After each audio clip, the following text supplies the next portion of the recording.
네, 성탄절을 저희가 설레임으로 지금 기다리고 있습니다. 그러면서 몇 주 동안 계속해서 성탄 시리즈 설교를 하고 있는데요. 우리가 해년마다 성탄절을 어떻게 맞이해야 하는가?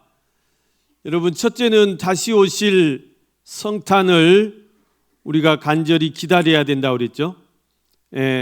이미 성탄 한번 오셨고 또 오신다 그 말입니다. 우리를 데리러 또 오신다, 다시 오신다 그랬으니까 다시 오실 성탄을 우리가 간절히 또 기다려야 된다 그랬습니다. 또 여러분, 성탄 우리가 매년 단순한 어떤 행사나 축하 파티 하는데 그치지 말고 진정으로 우리가 성탄절 맞이할 때마다 경배하고 찬양을 드려야 된다. 우리 찬양대가 오늘 성탄 찬양했는데요. 내일 모레 또 성탄절 칸타타 멋있게 또 하나님 앞에 올려드릴 것입니다. 우리가 진정한 찬양과 경배를 하나님 앞에 늘 드려야 된다. 또 세 번째 말씀드렸던 것이 성탄의 기쁨과 소망을 또 나누고 베푸는 일에 힘써야 된다. 예수님의 사랑을 나누고 베푸는 일에 힘써야 된다 그랬습니다. 지난주는 겸손의 왕으로 오신 우리가 주님 본받아서 겸손히 주를 더 섬기고, 겸손히 주를 섬긴다는 것은 죽기까지 순종하셨던 예수님처럼 우리가 더 말씀으로 살고 또 하나님을 더 하나님의 뜻대로 살아가는 그런 성탄절이 돼야 되겠다. 겸손히 또 교회를 우리가 섬겨야 된다 그랬죠. 하나님이 나에게 주신 또 귀한 직분이 있습니다. 사명이 있습니다. 그 직분 충성스럽게 잘 섬기는 것이 우리가 성탄을 잘 지내는 것이다. 이렇게 말씀드렸습니다. 오늘은 성탄의 세 가지 비밀이라는 제목으로 함께 은혜 나누시겠습니다. 여러분, 예수 그리스도의 성탄의 세 가지 비밀이 있습니다. 세 가지 비밀이 그게 뭘까? 첫째는 어떻게 처녀가 잉태하냐? 오늘 말씀에 보라 처녀가 잉태하여 그랬는데 어떻게 처녀가 잉태한다냐? 놀라운 비밀이죠. 어떻게 처녀가 아이를 낳냐? 말도 안 되는 소리죠. 근데 그 안에 신비한 비밀이 들어있다는 사실입니다. 또 여러분, 그 마리아가 잉태한 것이 사람의 씨로 잉태된 게 아니라 성령으로 잉태된 거다. 어떻게 성령으로 잉태되냐? 있을 수 없는 일이죠. 아무튼 예수님 이후로 그런 일은 있도 안 했으니까 그 전에도 있도 없었고 성령으로 잉태됐다. 성령으로. 이런 일 여기 안에 놀라운 비밀이 들어있다는 사실입니다. 어떻게 임마누엘 하나님이 사람이 돼서 신이 인간이 돼서 우리 곁에 우리와 함께 계시냐 그 말이에요. 이 세 가지 신비한 비밀이 있습니다. 여러분, 성경은 우리 인간의 이성으로는 도저히 이해할 수 없는 신비한 일들이 너무 많습니다. 여러분, 그 중에 여러분 성경의 10대 기적이라고 하고 10대 신비라고 다른, 여러분 쭉 구약부터 이렇게 보면 첫째가 여러분 천지를 하나님 말씀 한마디로 창조하셨다. 이게 놀라운 신비한, 이게 놀라운 기적 아닙니까? 천지 창조의 기적이에요. 두 번째가 여러분 그 노아의 홍수 사건이 있습니다. 하나님께서 이 죄에 빠진 인간들을 보시면서 탄식하시면서 사람 지은 것을 하나님이 한탄하셨다.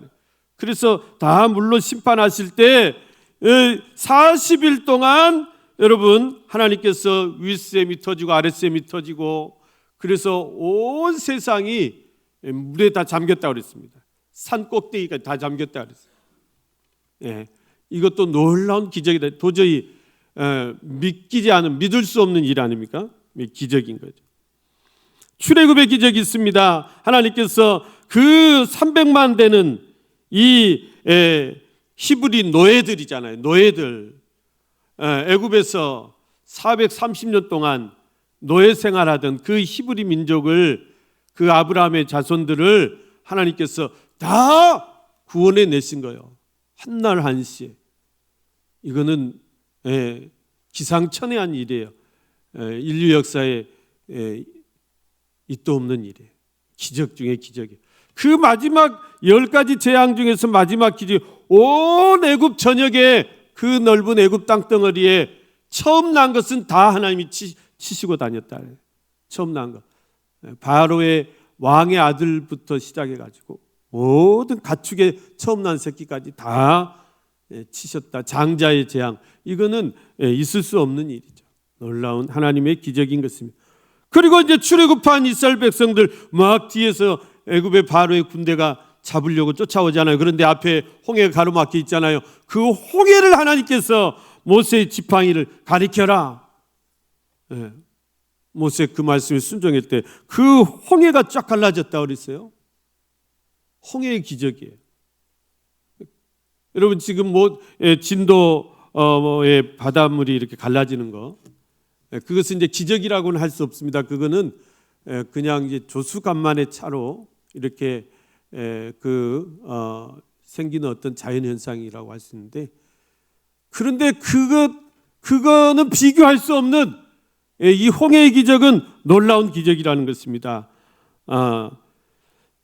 그리고 이제 그 이스라엘 백성들이 가나안 땅에 들어갈 때 첫 성이 여리고성이라고 그랬죠. 그 여리고성을 이제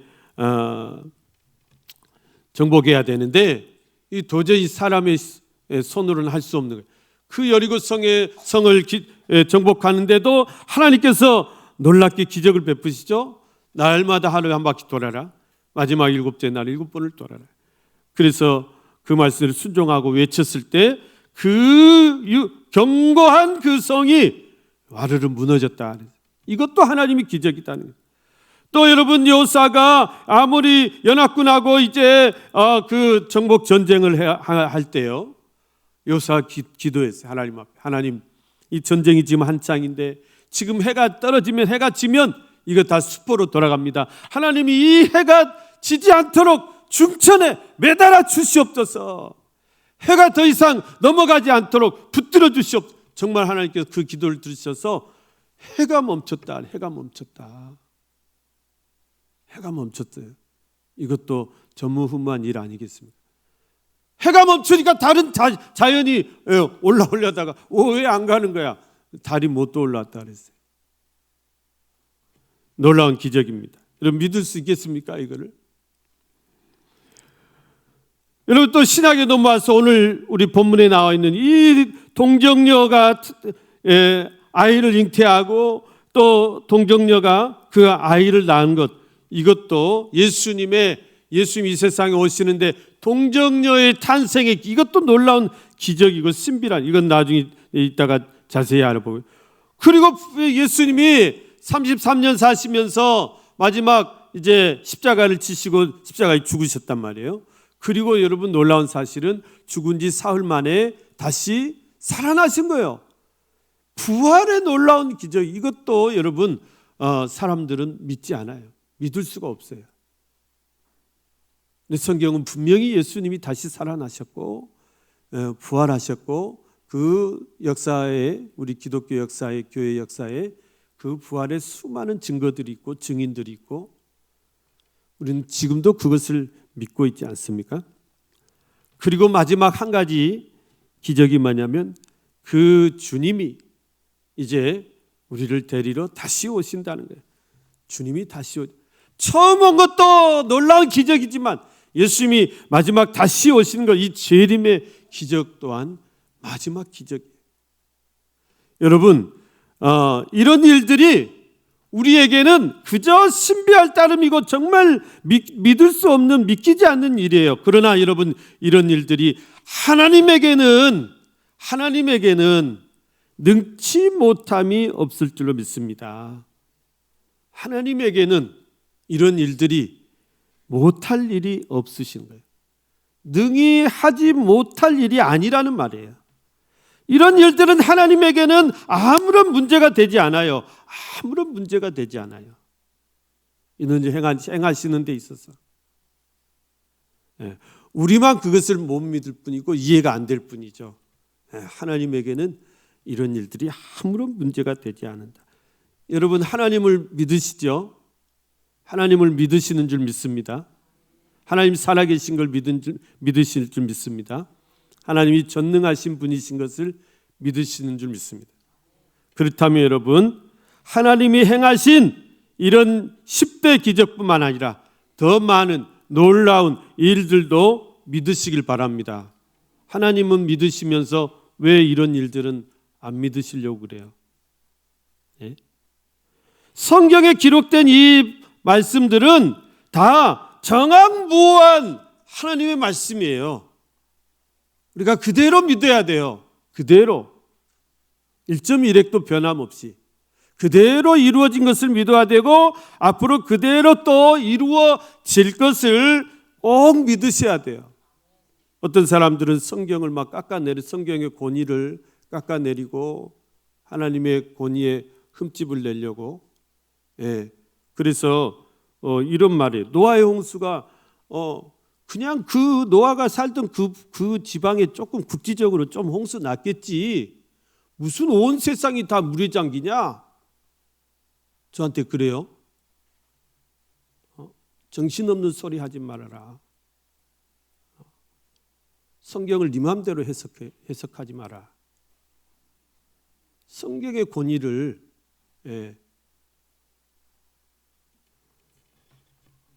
여러분, 출애굽할 때요, 하나님께서 홍해를 갈랐다고 그랬잖아요. 홍해를 갈랐는데 이것도 무슨 바닷물이 갈라지냐, 이 세상에.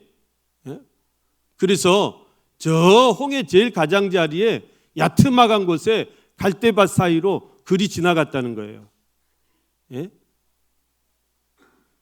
하나님을 무시하고 성경의 권위를 훼손하려는 그런 자의적인 해석은 절대 여러분들이 경계하시고, 여러분, 우리가 성경에 기록된 것을 그대로 믿어야 돼요. 그대로. 물론 여러분, 계시록 같은 데 보면 이제 거기에 문자적인 해석보다도 거기 이제 상징하는 것을 또 해석하는 게 있어요. 이제 물론 그런 것들도 여러분 가장 권위적인 성경적인 그런 해석법을 따라야지.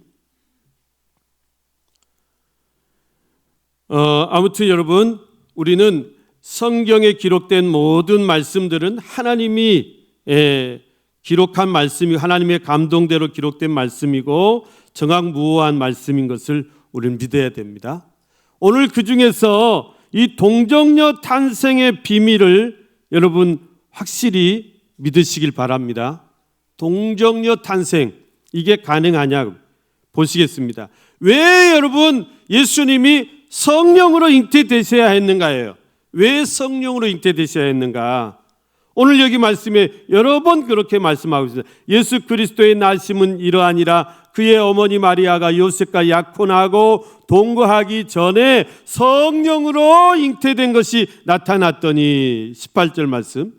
또 20절에도 이 일을 생각할 때 주의 사자가 현몽하여 이르되 다윗의 자손 요셉아, 네 아내 마리아 데려오기를 무서워하지 말라. 그에게 잉태된 자는 성령으로 된 것이라. 성령으로 됐단 말이 무슨 말일까요, 여러분? 여러분, 예수님께서 이 세상을 우리를 구원하시기 위해서 이 세상 오실 때 구원자로서 오셨잖아요. 구원자, 메시아라는 것은 구원자란 말이에요. 그리스도란 말도 메시아란 말이에요. 구원자란 말이에요. 구원자로 오셨는데 구원자로 오실 때 그 갖춰야 될 자격 요건이 있어요. 구원자로서 갖추어야 할 자격 요건이 있어요. 그게 뭘까요? 세 가지 요건이 있어요. 첫째가 능력이 있느냐 말이에요. 세상을 구원할 만한 능력이 있느냐, 멸망으로 빠져가는 이 죄인들을 구원해서 영생을 줄 만한 능력이 있느냐. 그런 능력이 여러분 사람 중에 있을까요? 없을까요? 사람 중에는 없어요. 그러면 인간이 만들어낸 종교의 교주들에게 있을까요? 없어요? 그 교주들은 사람 아니에요? 예? 석가모니는 사람 아니에요? 마호메트는 사람 아니에요? 사람에게는 그런 능력이 없다는 거예요. 예. 그래, 이게 제일 중요한 조건. 능력이 있어 없어? 능력 있어? 나를 구원할 능력 있어? 나를 지옥에서 천국으로 올려줄 능력 있어? 자기 구원받기도 바쁜데 능력이 있냔 말이에요. 어떤 사람은 내 마누라 권사요. 내 마누라 치마 잡고 천국 간대.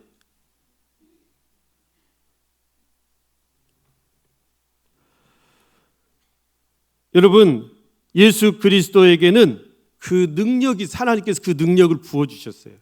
예, 그 능력을 주시고 보내신 거예요. 그러니까 1번 조건을 예수님하고는 예수님께 그걸 가지고 시비를 걸어서는 안 돼요. 자, 자격 조건을 따질 때. 두 번째 뭐냐예요. 여러분, 두 번째, 그러면 아무리 능력이 있어도 우리 인간, 죄에 빠진 인간을 구원하시기 위해서는 인간이 되셔야 된다고 그래요. 인간이 되셔야 된다. 예. 다시 말하면 하나님과 사람, 신과 인간은 레벨이 달라요. 차원이 달라요. 차원이 달라요. 하나님은 너무 거룩하신 분이시기 때문에 우리 죄 많은 인간하고는 차원이 달라요. 그래서 우리의 죄를, 우리 죄인이 하나님 가까이 갈 수도 없어요. 100m도 가까이 갈 수 없어요. 하나님의 이름을 부를 수도 없어요. 하나님의 얼굴을 바라볼 수도 없어요. 쳐다볼 수도 없어요. 하나님의 얼굴을 본 자는 직사한다고 그랬어요. 예?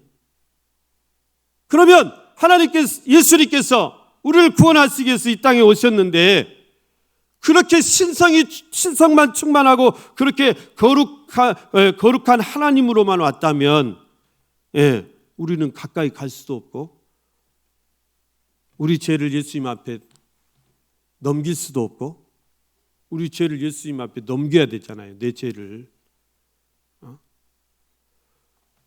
그래서 구약의 하나님이 이스라엘 백성들에게 너희들 나한테 올 때 죄 갖고 오면 너희들은 오지도 못해. 죄 문제를 해결해야 돼. 그리고 그 죄 문제를 해결하는 방법으로 제사법을 가르쳐 준 거예요. 제사법.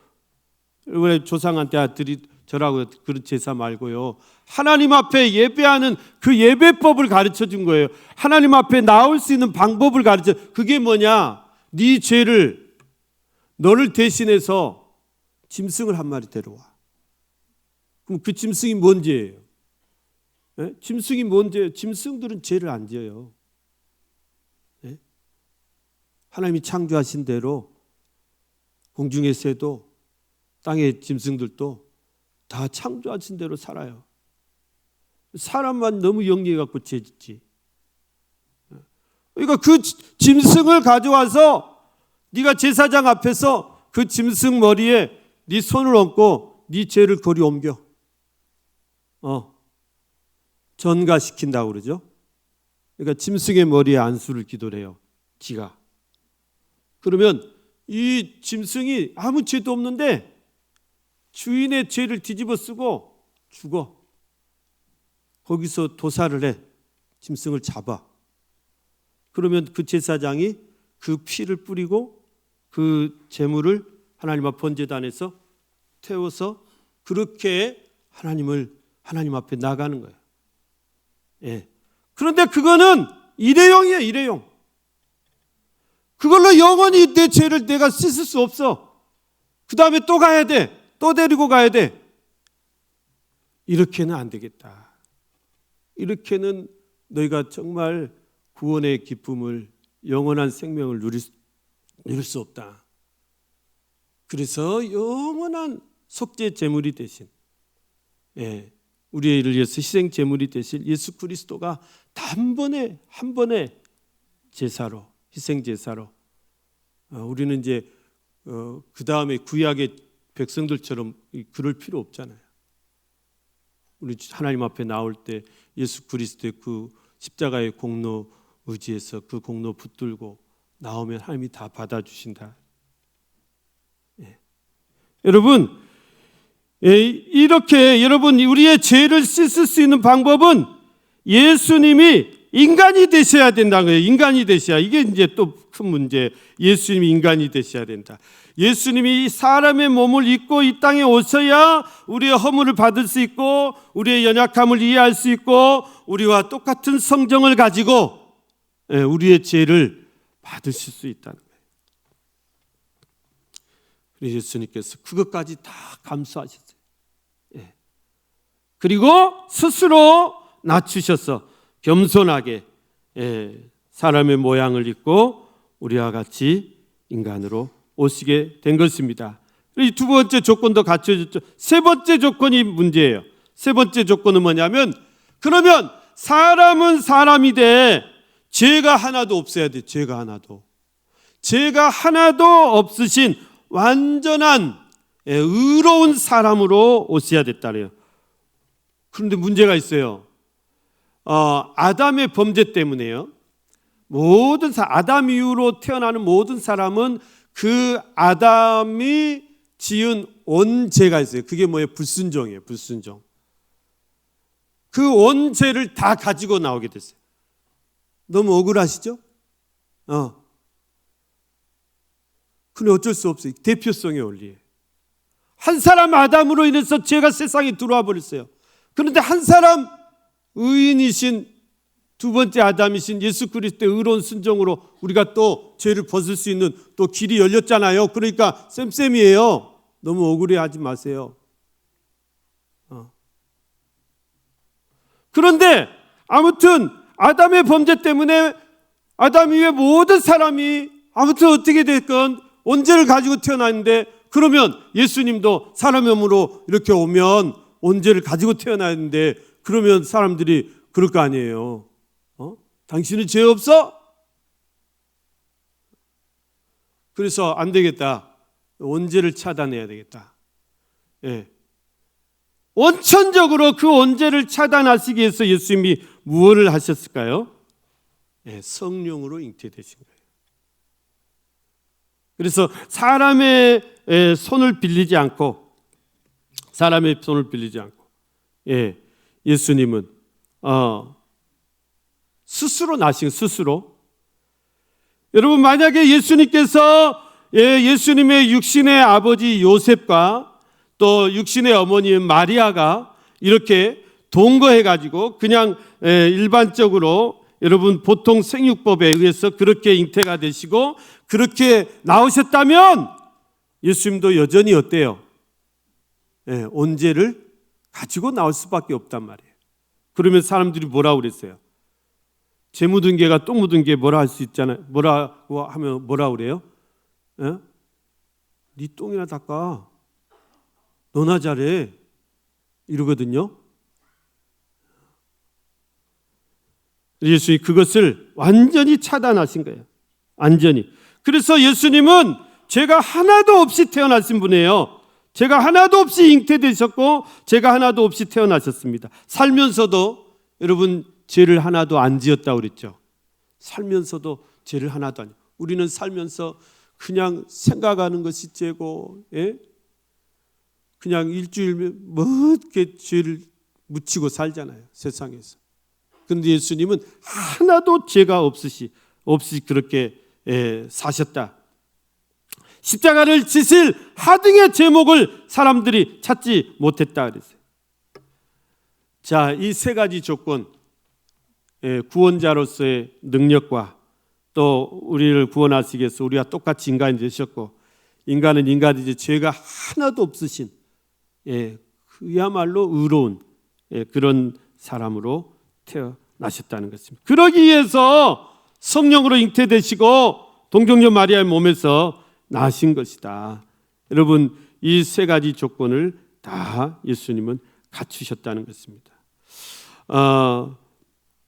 여러분 그래서 예수님은 태어나실 때부터 이 성령으로 잉태되심으로써 신성의 그 훼손이 없이 완전한 하나님으로 오실 수 있었다. 그러면 여러분, 아까도 말씀드렸듯이 예수님이 신성만 충만한 완전한 하나님으로만 오시면 우리 죄를 받을 수 있다고 그럴 수 없다고 그랬어요? 없단 말이에요. 신성은 너무나 거룩하기 때문에 우리 죄가 다 튕겨져 나가버려요. 그러면 우리 죄를 받을 수 있어야 우리 죄를 해결할 수 있잖아요. 죄가 해결되잖아요. 죄 문제가. 우리 죄를 받을 수 있는 그 장치, 그것을 갖추시기 위해서 예수님이 또 인성을 갖추셔야 됐다. 그 인성, 그러니까 충만한 신성 안에 우리 죄를 받을 수 있는 그 인성을 갖추시기 위해서 어떻게 해요? 사람은 똑같이 어머니 뱃속에서 10달 동안 사람의 모양을 다 갖추시고 손가락이 나오고 발가락이 나오고 눈이 생기고 코가 생기고 귀가 생기고 입이 생기고 이게 여러분 몇 주 만에 다 된대요. 불과 넉 달 안에 다 형성이 된대요. 그런데 그런 생명을 강아지보다 못하게 마음대로 낙태시키고 그런 법을 통과시키려고 하고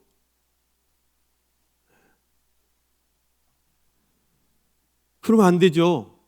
사람이 애완견보다 못합니까? 애완견 죽이면 2년 뭐 징역인가? 2천만 원 이하 벌금인가? 그렇게 때리면서 사람은 마음대로 그렇게 다 손발 형성되고 다 어머니 태 속에서 어머니 말 다 듣고 어머니하고 대화하고 어머니 기도하면 기도 소리 다 듣고 어머니가 좋은 음악 들려주면 그 음악 소리 다 듣고 분명히 살아있는 생명을 그렇게 마음대로 죽이도록 그렇게 법을 만들어요? 그런 나라가 복을 받겠습니까, 여러분? 절대 안 됩니다. 낙태법은 가장 악법 중에 하나예요.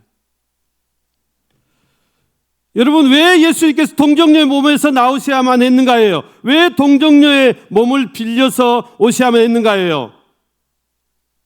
예수님이 그냥 하늘에서 뚝 떨어지셨잖아요. 수직강화 구름 타고 쫙 내려오셨잖아요. 얼마나 멋있어요. 얼마나 화려해요.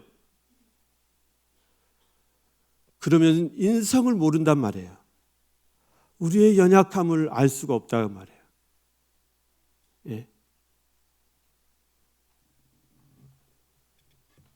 그래서 예수님이 우리의 그 연약함을 친히 체휼하시기 위해서 체험하시고 궁일이 여겨주시기 위해서 우리가 똑같은 생육 과정을 거치신 거예요. 단 씨만 인간의 씨를 받지 않고 육신의 아버지의 씨를 받지 않고 예수 하나님이시기 때문에 하나님께서 성령으로 잉태를 시키신 거예요. 여러분 이걸 믿어지십니까? 그러니까 사람들이 이런 소리 하면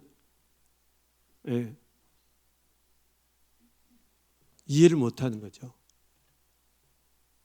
국회에 가가지고 이런 소리 하면 아주 무슨 창경은 온숭이 쳐다보듯이 그렇게 바라보겠죠. 그러나 여러분 하나님은 천지 창조할 때 우리 사람도 그냥 빚으신 분이에요. 사람도 그냥 만드신 분이에요. 그런 분이 그 생명의 씨 하나 이렇게 넣어준 그거 못 아시겠어요? 하나님께는 아무것도 아니라고요. 아무 문제가 되지 않는다고요. 생명의 주관자시고 죽이고 살리시는 분이신데 우리만 그게 이해가 안 되고 우리만 그게 믿어지지 않는 거예요. 왜 그래요? 우리 안에 불신앙의 불순종의 온재가 자리 잡고 있기 때문에 못 믿는 거예요. 그러나 하나님 분명히 예수님 그 신성 안에 우리 죄를 받으실 수 있는 인성이란 장치를 갖추기 위해서 그 동정녀의 몸속에 성령으로 잉태시키시고 거기서 예수님이 10달 동안 똑같이 우리와 똑같이 자라시고 그리고 어머니 배를 통해서 나오시고, 그러니까 어때요? 예? 우리 인간의 모든 것을 다 하세요. 우리의 추악한 성질도 다 하세요. 허물과 죄도 다 하세요. 연약함도 다 하세요. 우리가 얼마나 악하다는 걸 다 하세요.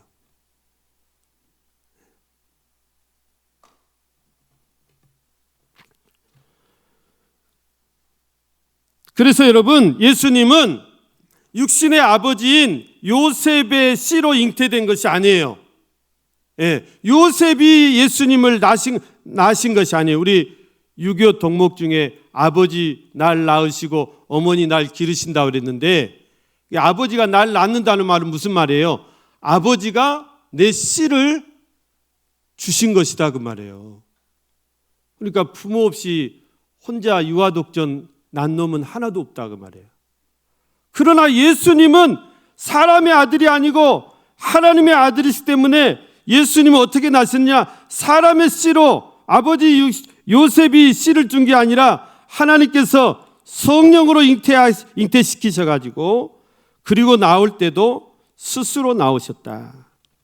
이 말씀이 어디에 나오냐면요, 마태복음 1장 1절부터 16절에 보면 예수님의 족보가 쭉 설명되는데, 아브라함의 자손, 또 아브라함과 다윗의 자손이라고 그래요. 예수 그리스도의 계보라 그러면서 모든 그 사람들이 다 누가 누구를 낳냐면 아버지가 아들을 낳아요. 아브라함이 이삭을 낳아요. 이삭이 야곱을 낳아요. 그렇지 않아요? 네, 그런데 마지막 16절에 보면 예수는 스스로 나시니라. 요셉이 예수를 낳느니라. 예수가 목적어가 아니라 예수가 주어가 돼가지고 독자적으로 나오시는 거예요. 스스로 나오시는 거예요. 그래서 우리는 예수님을 독생성자라고 그래요. 독생성자. 그 독생성자란 말이 혼자 태어나신 분이다 그 말이에요. 아버지 씨 없이. 이 놀라운 비밀 아닙니까?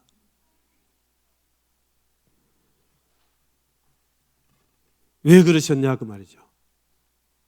우리를 구원하시기 위해서 온죄를 완전히 차단하시고, 또 정말 죄가 없는 완전한 그런 사람으로 대신에 우리의 연약함을 채우려 하시고 우리의 죄를 받을 수 있는 그런 참 사람, 참 하나님으로 오시기 위해서 그렇게 성령으로 잉태되셨고, 동정녀 마리아의 몸을 빌려서 거기서 나오셨다. 우리 사도신경 여러분 외우실 때 이 부분이 나오면 다시 한번 곰곰이 생각해 보시기 바랍니다. 그냥 생각 없이 지나가지 마시고, 왜 성령으로 잉태되셨을까? 또 왜 동정녀물? 그래서 동정녀가 마리아가 위대한 것이 아니고 예수님이 위대한 것이에요. 다시 말하면 마리아 아니고도 다른 얼마든지 사람을 하나님이 쓰실 수 있어서, 그런데 마리아에게 특별한 은혜를 부어주고, 마리아는 정말 여자 중에 가장 은혜 받은 여자예요. 성자를 몸에 배했잖아요. 그리고 자기 몸으로 낳고 자기가 또 기르고,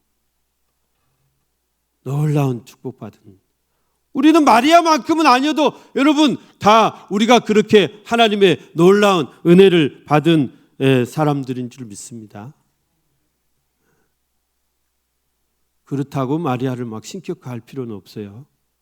마리아 아니고 얼마든지 저와 여러분도 하나님 손에 지금 쓰임 받고 있잖아요. 마리아 앞에서 이것도 잘못이다 그 말이에요.